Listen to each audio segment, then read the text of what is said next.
Paris, January 21st, 1793. A cold morning.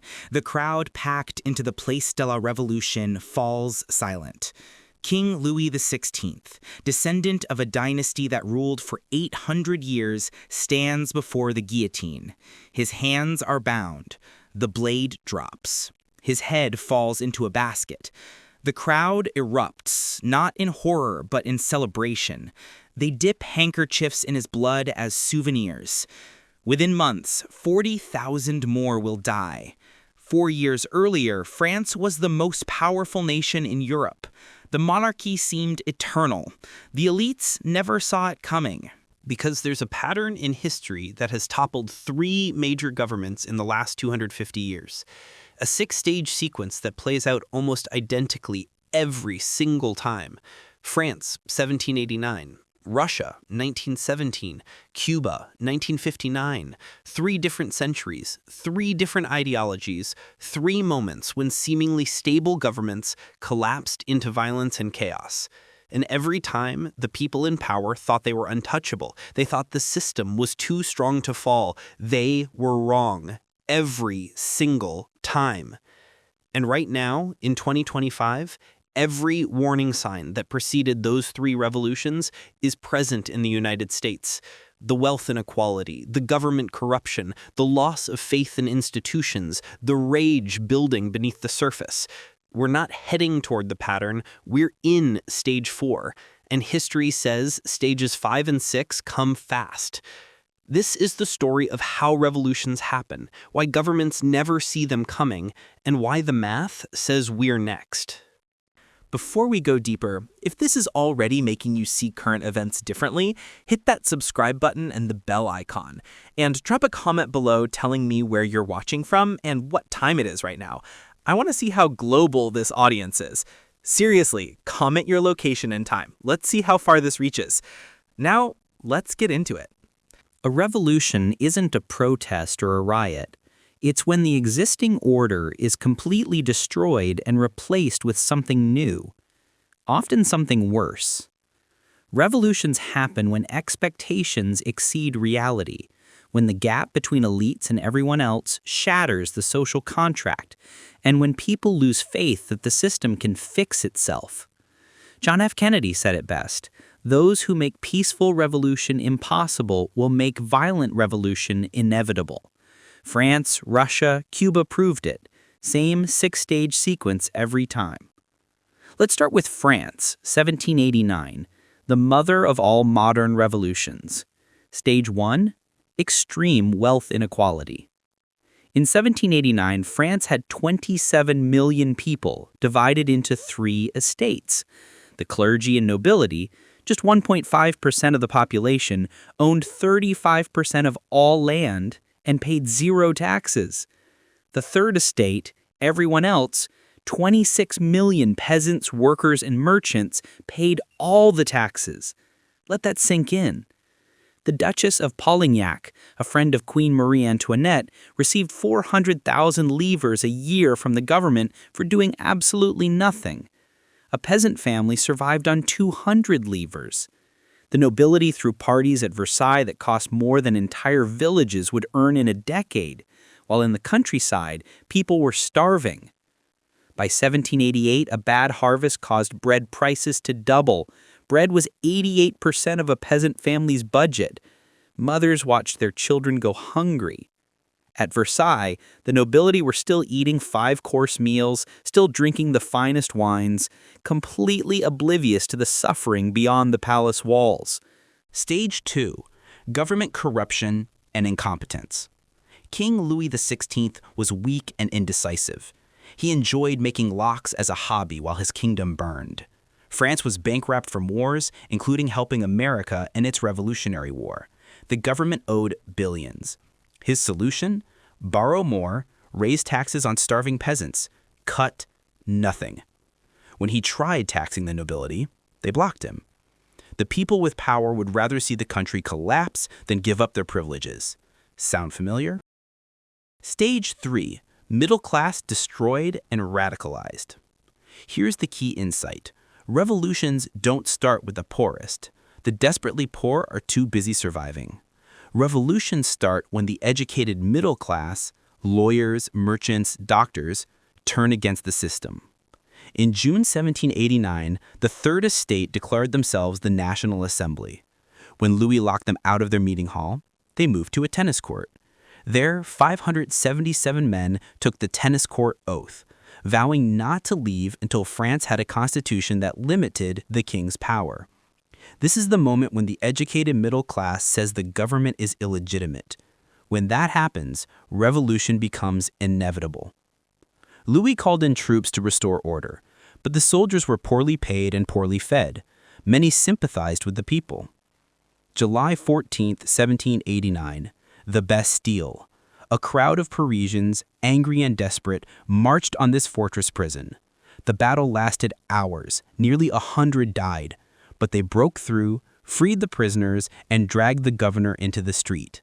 They beat him to death, cut off his head, and paraded it through Paris on a pike. The revolution had begun. Stage 4. Loss of faith in institutions. Once the Bastille fell, the monarchy lost its aura of invincibility. The king couldn't protect his own fortress in his own capital. The National Assembly abolished feudalism and declared the rights of man. But moderates lost control to radicals.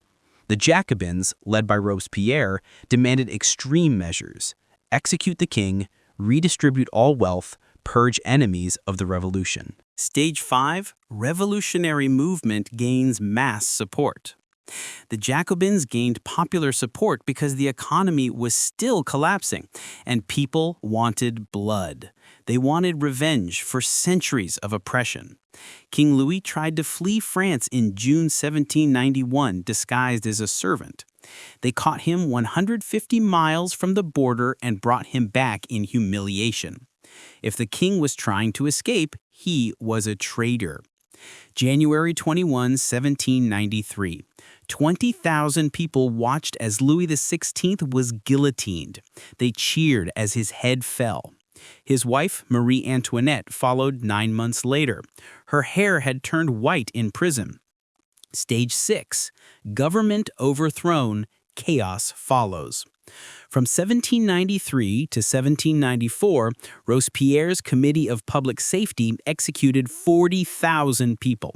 Nobles, priests, political opponents, even fellow revolutionaries. The guillotine ran daily in Paris. Public executions became entertainment. The revolution that began with liberty and equality had become mass murder. Eventually, Robespierre himself was guillotined by the same system he created. By 1799, Napoleon seized power. The revolution that began with liberty, equality, fraternity ended with a military dictatorship that dragged Europe into 15 years of war. The lesson: extreme inequality plus government incompetence leads to revolution, and revolution leads to chaos, terror, and often a dictatorship worse than what came before. Now, Russia, 1917. Same pattern, faster collapse. Stage 1. Extreme wealth inequality. The Tsar and nobility owned everything. Peasants, 80% of the population owned nothing. Factory workers labored 12, 14 hours a day in dangerous conditions for starvation wages. Child labor was common. A 10-year-old in a textile mill for pennies a day. Meanwhile, the Tsar lived in the Winter Palace with 1,500 rooms. The nobility traveled to Paris for shopping, summered on the Riviera, lived in a different universe from the people who grew their food. Stage 2. Government corruption and incompetence. Tsar Nicholas II believed in divine right, that God had chosen him to rule, and therefore no reform was necessary. When workers peacefully marched to the Winter Palace in January 1905 to petition for better conditions, his guards opened fire. Hundreds killed. Bloody Sunday destroyed any faith that the Tsar cared. Then World War I. Russia entered in 1914, and it was a catastrophe from day one. Millions of poorly equipped soldiers sent to die against German machine guns. Soldiers fought without ammunition. Entire divisions surrendered because they had no bullets. By 1917, 3 million casualties, the army deserting, the economy collapsing, and the Tsar was taking advice from Grigory Rasputin, a mystical holy man who had gained influence over the Tsarina. Let me be clear about how insane this was. Russia, fighting for its survival in the largest war in history, was being influenced by a semi-literate Siberian peasant who claimed to have healing powers. In December 1916, nobles assassinated Rasputin, poisoning him, shooting him, dumping his body in a frozen river, but by then it was too late. Stage 3. Military turns against the government. February 1917. Bread riots in Petrograd. Women in bread lines started protesting. Workers joined them. The government called in the army to restore order. The soldiers refused. They mutinied. When the army won't defend you, the government is over. On March 15, 1917, after 3 centuries, the Romanov dynasty ended. Nicholas signed the abdication papers in a railway car, just a broken man signing away an empire. Stage 4. Loss of faith in institutions. The provisional government took over but kept Russia in the war. The soldiers wanted peace. The people wanted bread. The government delivered neither. They lost legitimacy within months. Stage 5. Revolutionary movement gains mass support. Lenin and the Bolsheviks promised 3 things: peace, land, bread. Simple, direct, powerful. No complex ideology, just 3 promises people desperately wanted. October 25, 1917, they seized power in less than 24 hours. The Winter Palace was defended by a women's battalion and some cadets. They surrendered after token resistance. Stage 6. Government overthrown, chaos follows. The Russian Civil War lasted until 1922. The Reds versus the Whites. Total war. Brutal beyond imagination. The Bolsheviks won through ruthless terror. The Cheka, secret police, executed anyone suspected of counter-revolutionary activity. No trials, no evidence, just accusation and death. In July 1918, worried the White Army might rescue the former Tsar, they took Nicholas, his wife, their 5 children, and servants into a basement in Yekaterinburg. They shot them all. The daughters tried to run. Jewels sewn into their clothes deflected some bullets, so the soldiers used bayonets. They killed children. They killed the family doctor. Everyone. By 1922, 10 million dead in the Civil War. Famine killed millions more. Lenin's promises? Peace meant humiliating surrender to Germany. Land meant forced collectivization. Bread meant starvation. Stalin would later kill 20 million more. The revolution that promised liberation delivered dictatorship. The lesson? When government incompetence meets military defeat, the system collapses in months, and what replaces it is often far worse. Cuba, 1959. The most recent example, and different because Cuba wasn't backwards, it was relatively prosperous. Stage 1. Extreme wealth inequality. Cuba had one of the highest standards of living in Latin America in the 1950s. Havana was called the Monte Carlo of the Caribbean. Tourism, casinos, nightclubs, Americans flew down for weekends. But wealth was concentrated in Havana among Batista's elite. The rural poor, especially in eastern Cuba, lived in grinding poverty. Sugar plantations dominated. American companies owned vast tracts of land.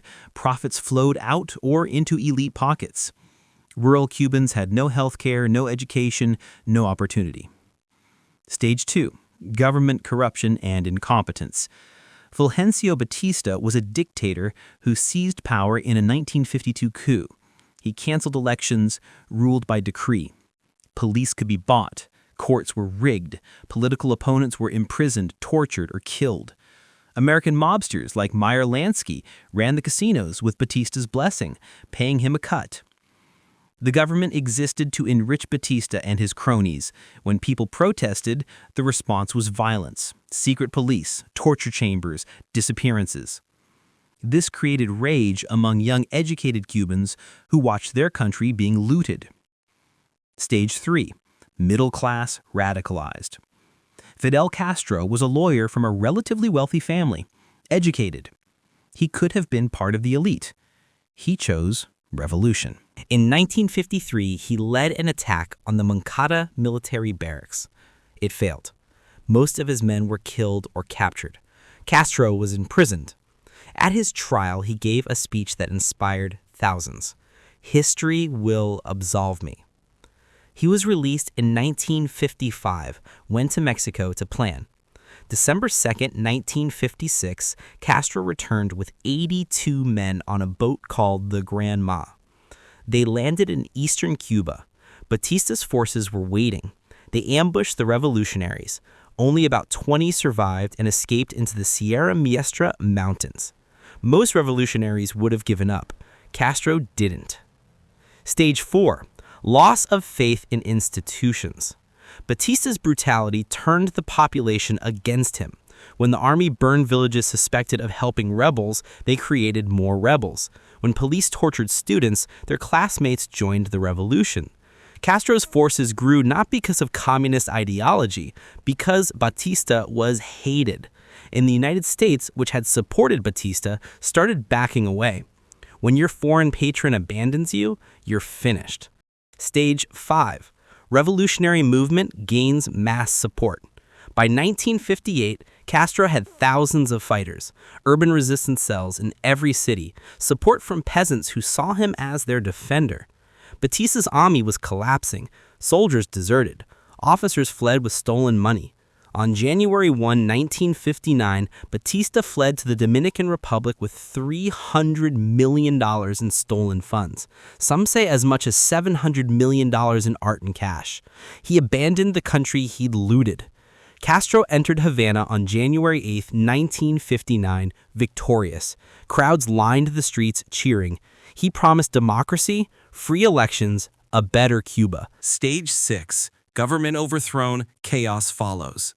At first, many believed the promises. Within months, the masks dropped. Political opponents arrested, show trials, executions by firing squad. Hundreds shot in the first year. The free press was censored, then eliminated.